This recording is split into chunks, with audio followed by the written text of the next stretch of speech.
অন্নপূর্ণা যোজনা, অন্নপূর্ণা যোজনা, অন্নপূর্ণা যোজনা।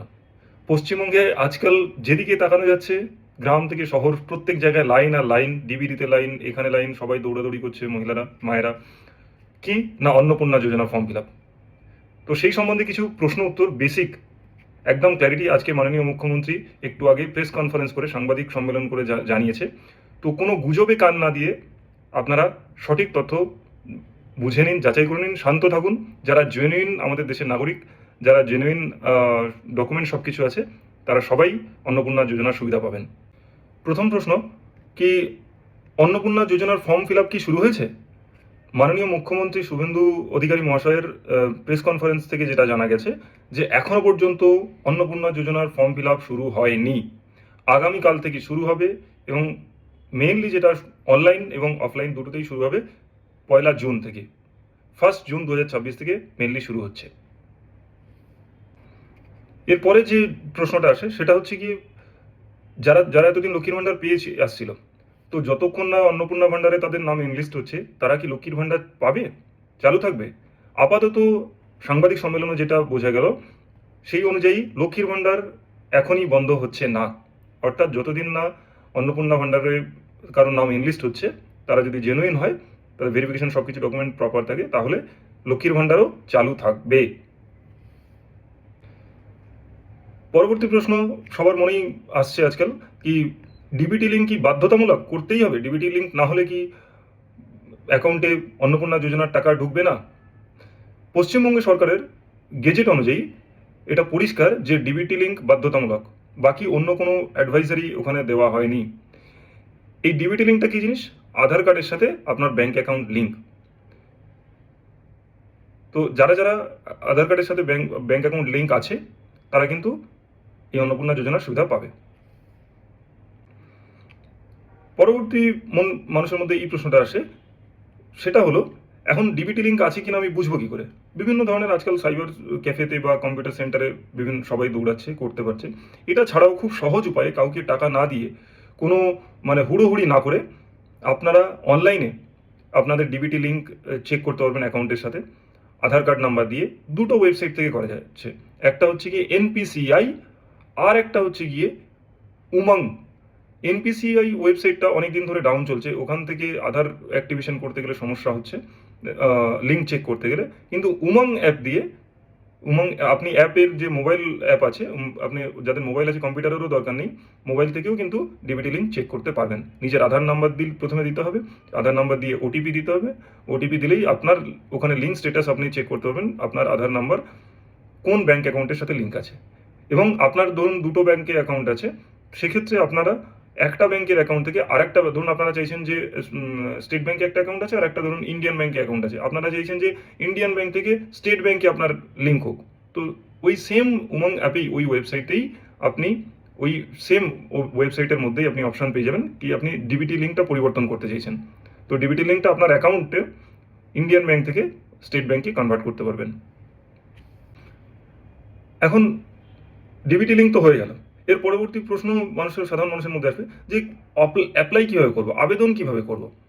অন্নপূর্ণা যোজনা আবেদন করার জন্য প্রথমে আপনাদেরকে কিচ্ছু করতে হবে না, একটু শান্ত হয়ে বসুন, ধৈর্য ধরুন। আপনাদের জন্য অনলাইন এবং অফলাইন দুইভাবেই অ্যাপ্লিকেশন নেওয়া হবে। পশ্চিমবঙ্গ রাজ্য সরকার সেটা ঘোষণা করেছেন। অনলাইনের মাধ্যমেও চালু হবে, নেওয়া যাবে, অ্যাপ্লাই করা যাবে, এবং অফলাইনের মাধ্যমেও অ্যাপ্লাই করা যাবে।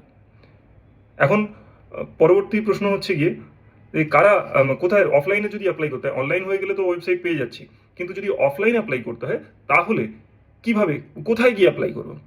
সাধারণ মানুষের মধ্যে এই প্রশ্নটা আসে। যদি অফলাইন অ্যাপ্লাই করতে হয় তাহলে রাজ্য সরকারের সাংবাদিক সম্মেলনে যে বক্তব্য পেশ করেছেন সেই স্টেটমেন্ট অনুযায়ী বিডিও অফিস, মিউনিসিপ্যালিটি মানে যাদের পৌরসভা এরিয়া এবং পঞ্চায়েত এরিয়া, সমস্ত জায়গা থেকেই কিন্তু ফর্ম জমা নেওয়া হবে, ফর্ম দেওয়া হবে এবং জমা নেওয়া হবে।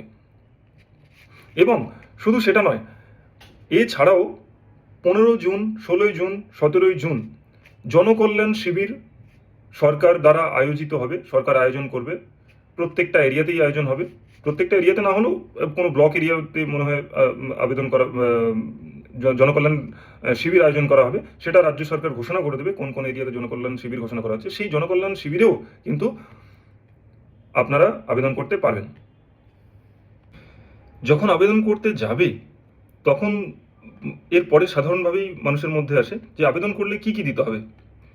তো আপনাদের কাছে একটুখানি আমার পক্ষ থেকে অনুরোধ, অধৈর্য হবেন না, শান্ত হন। আর এখনকার দিনে ফেসবুক, ইউটিউব এবং বিভিন্ন সোশ্যাল মিডিয়ায় প্রচুর পরিমাণে ফেক নিউজ বিভিন্ন কন্টেন্ট ক্রিয়েটার বিভিন্ন রকমভাবে বলছে। তাদের কথায় কোনো কান দেওয়ার দরকার নেই। কি কি ডকুমেন্ট দিতে হবে অন্নপূর্ণা যোজনার ফর্মের সাথে, সেই সম্বন্ধে পুরো ডিটেলস ম্যান্ডেটারি ডকুমেন্ট সেটা কিন্তু রাজ্য সরকার জানাবে। এখনো পর্যন্ত কি কি ডকুমেন্ট লাগবে, অথেন্টিক ডকুমেন্ট, সেটা কিন্তু জানানো হয়নি। সেটা ধীরে ধীরে রাজ্য সরকার জানাবে, এবং যখন জানাবে তখন কিন্তু আপনারা জানতে পারবেন। এবং এছাড়া বিডিও, মিউনিসিপ্যালিটি, পঞ্চায়েত বা জনকল্যাণ শিবির যেখান থেকে আপনি ফর্ম নেবেন সেখান থেকেও কিন্তু জানিয়ে দেওয়া হবে এই ফর্মের সাথে কি কি ডকুমেন্ট লাগবে আপনার যে আবেদনপত্র সেটাকে ভেরিফাই করার জন্য। তো অযথা বিভিন্ন ইউটিউব, বিভিন্ন ফেসবুক, বিভিন্ন ইনস্টাগ্রাম, বিভিন্ন জায়গাতে কান না দিয়ে, বিভিন্ন কন্টেন্ট ক্রিয়েটারের ফেক জিনিসে কান না দিয়ে সরকার যেটা বলছে সেটাতে নজর রাখুন, এবং খবরে যা বলছে সেটার দিকে নজর রাখুন। অযথা প্যানিক করবেন না। ঠিক এরপরেই যে প্রশ্নটা আসে মনের মধ্যে, যে কারা পাবে না অন্নপূর্ণা যোজনার সুবিধা 3,000 টাকা। তো এখানে সরকারের যে স্টেটমেন্ট, যে বক্তব্য, সেটা যদি দেখা যায় সেখানে শুধু এটা বলা আছে যারা ইনকাম ট্যাক্স দেয় বা আয় কর দেয় তারা কিন্তু এই মনে করা হচ্ছে যে তারা যথেষ্ট স্বাবলম্বী, তাদের এই ধরনের ভাতার দরকার নেই, তো তারা কিন্তু পাবে না। এটাও গেল প্রাথমিক। এছাড়াও যারা স্বনির্ভর নয় বা যাদের আমাদের এদেশীয় নয় বা যাদের বিভিন্ন রকমের আরও কিছু আছে, কারা কারা পাবে না বা কারা কারা পেতে পারে না, তারা এটা ঠিক করবে বিডিও, মিউনিসিপ্যালিটি বা ভেরিফিকেশন যে অথরিটি আছে তারাই একমাত্র ঠিক করবে যে এই মানুষটা, ইনি আবেদনকারী, ইনি পাবে কি পাবে না তার ডকুমেন্টস অনুযায়ী। তো এখন থেকেই কোনো প্যানিক করার দরকার নেই। যেখানে যখন আবেদনের সুযোগ আসবে সেখানে আপনারা অ্যাপ্লাই করবেন, অনলাইন অথবা অফলাইন।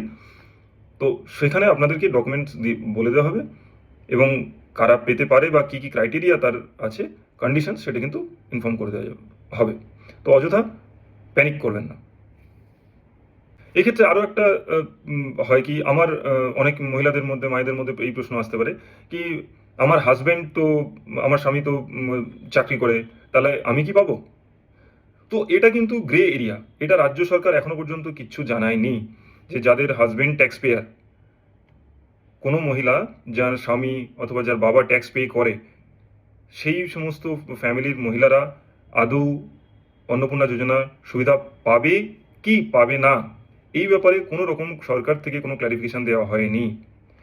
অ্যাকচুয়ালি এখানেও কোনো বলাই হয়নি যে যাদের যে সমস্ত ফ্যামিলি মেম্বাররা ট্যাক্স পে করে তাদের সেই ফ্যামিলির মা বোনেরা বা মহিলারা এটা পাবেন, এই অন্নপূর্ণা যোজনার সুবিধা পাবে না। এই ব্যাপারে কোনো রকম কোনো ক্ল্যারিটি বা কোনো কোথাও মেনশন করা হয়নি। তো কিন্তু এটা মেনশন করা হয়েছে যিনি ট্যাক্স দেন, যিনি আয়কর দেন, তা তিনিই একমাত্র এই সুবিধা পাবেন না। তো আশা করি বোঝাতে পারছি। শুধু টেনশন না করে, যে যার হাজবেন্ড বা যথেষ্ট মানে আর্থিক স্বচ্ছন্দ জায়গাতে আছে, সেক্ষেত্রে কোনো টেনশন না করে আপনারা যখন ফর্ম আসছে ফর্ম ফিল আপ করুন, বা অনলাইন যখন ফেসিলিটি আসছে ফর্ম ফিল আপ করুন, যে যে ডকুমেন্ট, যে যে তথ্য চাইছে। তারপরে যদি ভেরিফিকেশন কমিটি ঠিক মনে করে যে এটা ভেরিফাইড, এটাকে এনাদেরকে দেওয়া যাবে, প্রোভাইড করা যাবে, সেটাকে অ্যাকসেপ্ট করবে। আর সেটা যদি ভেরিফাই হয়ে যায় তখন আপনারা টাকা পেয়ে যাবেন। এই সম্বন্ধে আরও একটা জিনিস বলে রাখি, সরকারের পক্ষ থেকে এটা ঘোষণা করা হয়েছে যে আপনারা মানে অযথা প্যানিক করবেন না, এবং সেই সঙ্গে এই সম্বন্ধে ধরুন কতজন ফর্ম ফিল আপ করলো বা কতজন এর ভেরিফিকেশন হলো, এর সমস্ত তথ্য, সমস্ত ডিটেল তথ্য প্রত্যেক সপ্তাহে আমাদের মাননীয় মন্ত্রী মহাশয়া অগ্নিমিত্রা পাল মহাশয়া তিনি সাংবাদিক সম্মেলন করে আমাদেরকে জানাবেন। তো সেখানেও বিভিন্ন তথ্য উঠে আসবে, বিভিন্ন প্রশ্ন, যখন প্রচুর মানুষের মধ্যে প্রচুর কোয়ারি আছে, তো সেক্ষেত্রে আশা করি ধীরে ধীরে সলভ হয়ে যাবে, সমাধান হয়ে যাবে। তো আপনারা অযথা টেনশন করবেন না। আর আজকের ডেটে এই মুহূর্তে পর্যন্ত তো আবেদন, অন্নপূর্ণা যোজনার আবেদনপত্র কিন্তু গ্রহণ করা হয়নি। মুখ্যমন্ত্রী ঘোষণা অনুযায়ী আগামীকাল থেকে এটা শুরু করা হবে। আর বিভিন্ন এই ক্ষেত্রে আরেকটা জিনিস বলে রাখি, বিভিন্ন কয়েকটা ওয়েবসাইটও হয়েছে দেখলাম, বিভিন্ন সোশ্যাল সাইটে বিভিন্ন রকম বিভিন্ন জায়গায় লাইন দিচ্ছে। ওইসব জায়গাতে না পড়ে অপেক্ষা করুন, আপনাদের জন্য সবাই সুযোগ পাবে অন্নপূর্ণা যোজনার। এটা ছাড়াও যদি কোনো ব্যক্তি, যদি কোনো মহিলা আবেদন করতে না পারে, তাদের জন্য প্রত্যেক বাড়িতে বাড়িতে সরকারি ঘোষণা অনুযায়ী প্রত্যেক বাড়িতে বাড়িতে পঞ্চায়েত অথবা মিউনিসিপ্যালিটি অথবা পুরসভা অথবা বিডিও অফিস থেকে লোক পাঠানো হবে এবং তাদের ফ্যামিলির সমস্ত তথ্য তারা জানবে এবং তারা কিন্তু তাদের থেকেও কিন্তু ফর্ম আপনারা নিতে পারবেন এবং তাদেরকে ফর্ম জমা করে দিতে পারবেন এবং তো আপনাদের যে সমস্ত যদি কোনো প্রশ্ন থাকে তো তারা কিন্তু আপনাদের সেই প্রশ্নের সমাধান করে দেবে। তো অযথা হুড়োহুড়ি করবেন না, ধৈর্য ধরুন, যদি জেনুইন হয় সবাই অন্নপূর্ণা ভাণ্ডার পাবে। নমস্কার, অনেক অনেক ধন্যবাদ।